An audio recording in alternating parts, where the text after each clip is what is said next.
Telugu big boss season 4 ద్వారా తెలుగు ప్రేక్షకులని ఎంతగానో మెప్పించాడు సయ్యద్ సోహెల్. దాని తర్వాత ఖచ్చితంగా నేను సినిమా తీస్తానంటూ తనైతే మంచిగా అయితే బిగ్ బాస్ 4 నుండి బయటకు వచ్చిన తర్వాత కొన్ని చిత్రాలు నటించి ఇప్పుడు రీసెంట్గా బూటెడ్ బాలరాజు February 2 రిలీజ్ అయిందనమాట.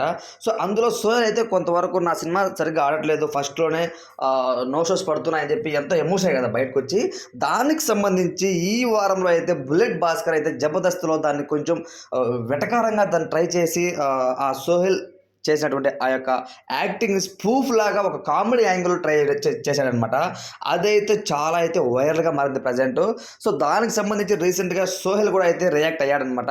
సో తను ఏ విధంగా రియాక్ట్ ఏంటి అనేది ఒకసారి మీరు చూసుకున్నట్లయితే, సో ముఖ్యంగా నేను ఎంతో బాధతో ఎంతో ఎమోషనల్గా అది చేశాను. సో దాన్ని కూడా ఒక కామెడీ యాంగిల్ లాగా ట్రై చేస్తున్నారు. సో నాకంటూ ఒక టైం వస్తుంది, అప్పుడు అందరికీ చెప్తాను అన్నట్టు తనైతే ఒక స్టోరీ అయితే పెట్టాడనమాట.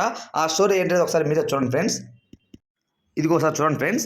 In comedy shows and memes my feelings are continuing to be the target, but is it right to make fun of someone's emotions అంటూ క్వశ్చన్ మార్క్ ఇచ్చాడు. అలానే తనైతే చాలా బాధపడ్డాడు అనమాట.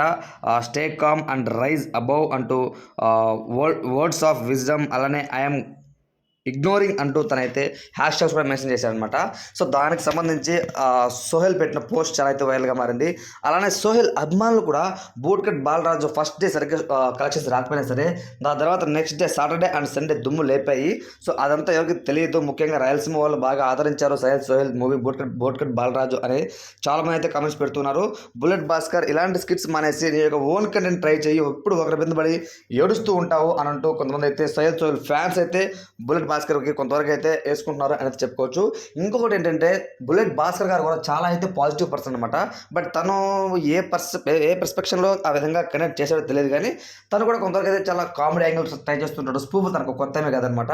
ఇప్పటివరకు మనం చూస్తే జబర్దస్త్లో ఎక్కువ స్పూఫ్లు చేసింది బుల్లెట్ భాస్కర్ గారు అని చెప్పుకోవచ్చు. మరి ఈ యొక్క స్పూఫ్ అందరినీ అయితే కొంతవరకు అయితే నిరాశకు గురి చేస్తుంది అని చెప్పుకోవచ్చు. దాని తర్వాత ఎలాంటి పరిణామాలు బుల్లెట్ భాస్కర్ ఎదుర్కోబోతున్నాడు అనేది వేచి చూడాల్సి ఉంటుంది. ఇలాంటి మరిన్ని వీడియోస్ కోసం మన ఛానల్ తప్పకుండా సబ్స్క్రైబ్ చేయండి ఫ్రెండ్స్. ఈ వీడియోపై మీ ఒపీనియన్ ఏంటి కామెంట్ తెలియచేయండి. Thanks for watching.